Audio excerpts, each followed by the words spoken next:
Alright, hello everyone, this is Nambernan, and today we will be doing a little interview with Attribute and Ridley. Say hi, guys. What's up? Hey, Alright, so you guys are the managers for the the Meteor Falls Miniors. I keep screwing that up every single time. But yeah, you guys are managing them. I believe this is not your first time managing together? It actually is our first it time is. managing together, yeah. Oh, well, Yep. I know it's not Attribute's first time managing the Miniors, right? He was a shadow manager last year. Typically, yeah. Yeah. That So looking at your draft here, we have quite a few notable players like LaRue, Banana, Conflux, and Got Cookies. I also see people like Caetano and Alcyone. What's your rationale behind that? You want to get this one attribute? all right. So, behind Caetano, I feel as if you have a high-end ORAS player, so you're spending a lot on ORAS, you don't need to spend a lot on black and white. So we just wanted to get something relatively cheap for black and white, which explains the Caetano and Cookies part. Yeah. As for P2, Shiba, Alcyone, kind of just filled that in during the draft, and we just went along with it and didn't really complain. Yeah, I was Yeah. gonna say, like, And we're happy. P2's pretty solid, but I didn't really think anyone would, like, go out of his way to get them. Yeah, for sure. Yeah. Alright, did you want to add anything, Ridley? Yeah, so I guess our rationale for the SM picks, we wanted to get a strong builder and player in Batana, which we got him. And then we were basically just wanting to get a cheap-ish, like, tour player or mono player to fill in that second slot. So initially we weren't really, like, wanting to get P2, like, he wasn't, like, our first priority. But whenever we saw him for 7K, we just decided to pick him up. Not bad, Yeah, not that's bad. about it. Yeah. Alright, so how did you guys feel about your draft, though? Like, as a whole? Did you feel like you missed anyone, or did you feel like anyone stole someone from you? I honestly think that our draft went about as perfectly as it could have gone. Yeah, Like, we got like our key core of players. We were wanting to get Liru, Conflux, and Batana, and then Caetano and Cookies for black and white. And then we had some players in mind that we were wanting to fill in those other positions, and we got pretty much everyone that we wanted. One key person that we missed out on was Ganja. We were hoping he would go for around 10K, but he went for like something like 17.5, I think. So we were happy to get P2 to fill in that second SM spot. Yeah, Gondra went for a lot. I was actually kind of surprised. Isn't it his first MPL? I think it is, yeah. Yeah. It's kind of crazy. Yeah. Let's see. Which gen do you guys think you are the strongest in? And which one do you guys think you are the weakest in right now? Longest is like ORAS, I'd say. Yeah, I agree with that. Weakest. I guess we're probably weakest in black and white just because we don't have like a proven black and white player, but I still think we're solid. I think we're pretty evenly spread across all of our gens. Like, we have a really good SS core with Conflux building, and then Liru is one of the better players in monotype history. And then SM is solid too with Bit and P2 and Shiba. So I think we're pretty well spread across all of our gens. I agree. I also agree with that. Let's see. Bob asked me this question before, but why were key players that you usually hype up left out, such as like Sky Solo and HN? Oh my god. You got this one, Right actually. for that one. I got it. Okay.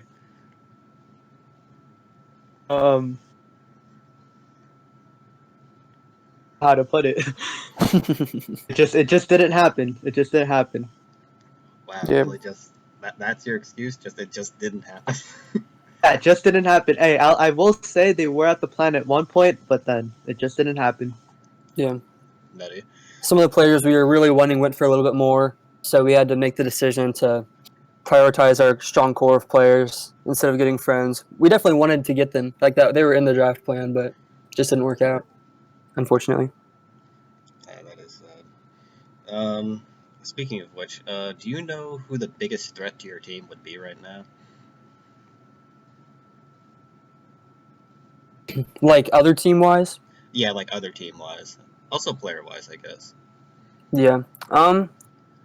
I'm not really sure. I mean, this week we're playing the Gengars, and they're definitely one of the better teams. Obviously, they won last year, so they're definitely a threat for sure. So I'd probably say them as of now. What do you think, Attribute? I think the Bucks and the Gengars are among some of the top teams. I think they're making playoffs, and I think they're the biggest threat to us. I agree with that. All right. Let's see. I actually noticed there's quite a few. There's a lot of good players on the Gengars. Like obviously Peachy Clads, Phyton. Who do you think is like the scariest player on their team? I think Chite's the scariest player. I think he's the best player in Monotype currently. So, Yeah, I agree with that. and Attribute has him this week. So, Yeah, and he has him Looking in forward to it. BO3 of all tiers. yeah, it'll be a really fun matchup. I think that's the highlight match of the week. Yeah, definitely. I'll be making sure to cover that one, so don't let me miss Yeah. that, please. It'll be a good one. Let's see. Which players do you think we should keep an eye on in this MPL? Like, do you think there's going to be any come-up players? Any, like, hidden stars? I think Keitano has a ton of potential with Cookies and some of the other people in our server building for him. He's a pretty successful black and white player from SPL, if you haven't heard of him before. But he has a lot of potential, I think. I think he could have a super solid season. Most of the other players on our team are pretty proven, though. I think Splash is also gonna do stuff. Yeah, he went for 22K, I think, and he's gonna try and prove some stuff. Like it was actually worth spending that money on him. Alright. Yeah, I thought Splash went for, like, quite a bit of money, because I swear I haven't seen this man play since Gen 7, but... Yeah. He plays quite a bit of Sword and Shield. Yeah, I guess he does. Speaking of Sword and Shield, who do you think is, like, right now, the top scariest Sword and Shield players? Well, the three most expensive were Flux, Floss, and Splash. So I think they're both all three of them are all solid players, and they have like pretty good building skill. I think that's the reason that they were so expensive in the draft, because they can provide teams for the rest of the team, and they're also solid players. But I'll say Flux. I think he's the best of the three, and I think he was the second most expensive out of them, but I think he's the best of those three. Yeah, I agree too. Alright. Yeah, I also agree with that. I kind of thought, like, I don't know who else I thought would be one of the better SS picks. I actually forgot who I thought it was going to be, but you'll probably see it in, like, my reaction video in the thread. Yeah. That I was, like, shocked that they didn't go for more. Mm-hmm. But yeah, this draft was actually kind of, like, weird in general. Like, it like flowed in a really weird direction. Like sometimes there were just cheap players going like in the middle of like the high bidding session, and it was kind of weird. What were you guys' thoughts on that? Yeah, I definitely agree with that. There were a bunch of like older players who just weren't drafted for very much. Like I think Free Roamer was like 20. How much was he last year? Actually, like 26 or something. Yeah, 26.5. And he was 18K this year, which is like super low. And I think Lax was like less than 20K. I think he was like 19 or 19.5 or something. Yeah. And there's a few other players. Like Jif wasn't too expensive either. Like all of the old gen players and like older players in general just didn't go for as much as I thought they would. Like I don't think anyone went into the draft expecting Conflux, Splash, and Floss to be the three most expensive players. Yeah, I know I definitely didn't expect that either. Because when I saw Floss go for like 20K, like my first viewing of the draft, it was just like, whoa, what the hell? Why is he going for so much? Yeah. I was very surprised. And I was also surprised that there were no like huge money picks. Like 24K was the most expensive pick in the draft, which just really never happens. Like last year, Ian was 40K and Zukashiku was like 35 or something. Like there were a ton of like super expensive picks last draft. This draft we didn't have any of that. Everyone was pretty much high teens, and then we had a few in the low 20s, but we didn't have too many more expensive picks. Yeah. Let's see. Any players that you guys were shocked didn't get in besides the people that you snaked?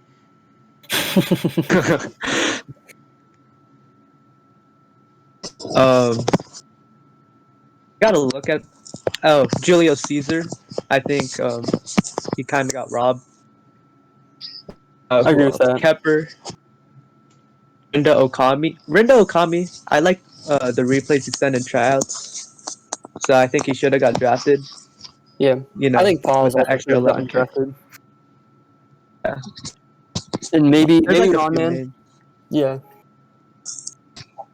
Yeah, there are Hey, quite a few people who didn't get drafted who I think are capable of playing in MPL. Yeah, for sure. yeah, I feel like there's definitely a lot of missed potential on some Hmm. of these people, especially Yeah. Kemper, because I know he's good. Yeah,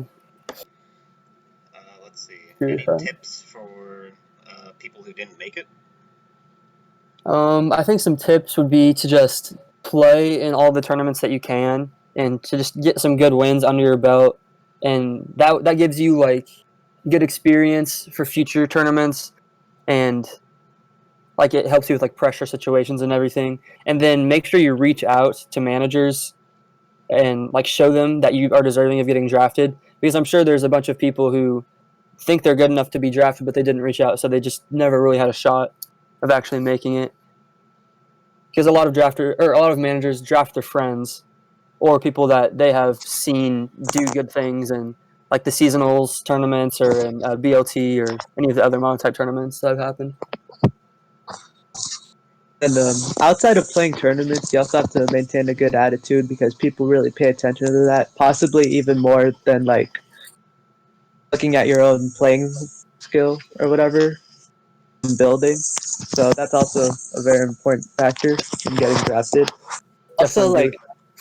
outside of playing tournaments, just playing in general, because you don't just want to be playing tournaments, you want to be playing like games outside of that. Like keep on asking people for games, because every game adds up to your experience and all that stuff. For sure.